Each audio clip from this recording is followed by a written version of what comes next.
Mango skins, no. I don't eat mango skins. There are some very thin-skinned mangoes that you hardly even notice the skin is there. You can probably eat that with no problem. Mango skin, to me, is completely unappealing. There'd be no reason for me to eat it. Why would I? If you give grapes to a chimpanzee, they'll peel them and eat the inside, because the outside's not that appealing. Why would I eat the skin of the mango? It has no appeal for me. There are people who eat their watermelon rinds, but I have no idea why, because they don't have any flavor. Okay? Why would I do that? I don't eat things that don't taste good, and the skin of the mango doesn't taste good. The skin of the apple is no problem, as long as it meets two requirements, right? One, it's organic, and two, and by the way, if it's not organic, don't eat it anyway. Okay? Apples, strawberries, grapes are among the highest sprayed foods you can buy. Tomatoes also. Yeah. Okay. Okay. Anyway, I mean, these are things nobody should ever eat: apples, strawberries, or grapes if they're not organic. No one should eat them. But the other thing is, like in the U.S., you go to a Whole Foods in the U.S., you buy your apples, they are covered with wax. Now, here's the good news. They tell you it's food-grade wax. But I'm not sure I know what that means, because I've never seen a candle I'd want to eat. Okay? Wax isn't food. So they say it's okay to eat, but I'm not eating wax. I have no idea what that might do in my body. I'm not interested in eating things that aren't food. So if it's waxed, and unfortunately, not just apples, lots of things are waxed these days. Why do they do that? To make it more appealing. To make it more appealing. That's all they care about. They want to sell you the product. Okay? Oranges in the U.S., maybe other places too, but in the U.S. I can tell you, oranges are dyed orange. Okay? Most oranges are not perfectly orange when they're ready to eat. In fact, here they're almost always mostly green. You know why? Because it requires cold for them to turn orange. So, anyone know Florida? You probably know Florida, living right across the street. The orange industry in Florida, which is mostly for orange juice. They don't really sell a lot of fresh oranges.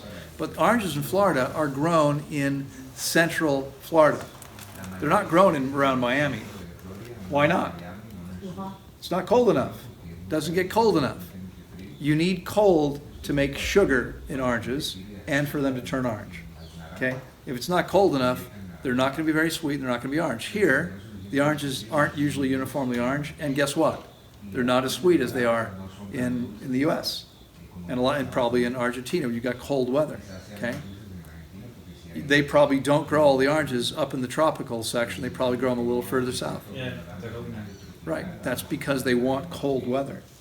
Okay? That's it.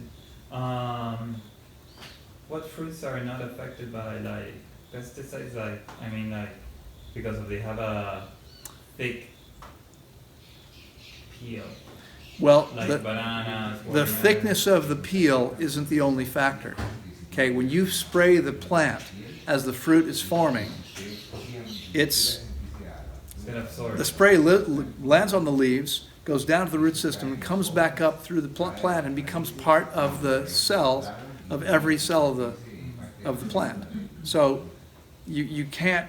The difference is the things that have thicker skins, in many cases, are less likely to be bothered by pests. So bananas, avocados, papayas, watermelons, they don't use a lot of pesticides. Even if they're not organic, the pesticide volume and variety is much lower than with some of the other things we talked about. So those things are relatively safe to eat. Yeah. Much better to eat organic. Okay, but if you can't get it, let's say there's nothing organic where you are, those things are always relatively safe to eat. Cantaloupe, watermelon, papayas, avocados, bananas. Melon and pineapple too, right? Yep, melons and pineapples. All relatively safe, even if they're not organic. Organic would be best. Okay? Loren, is it possible that that wax could be water soluble so that you can wash it off? I don't think you can wash it off.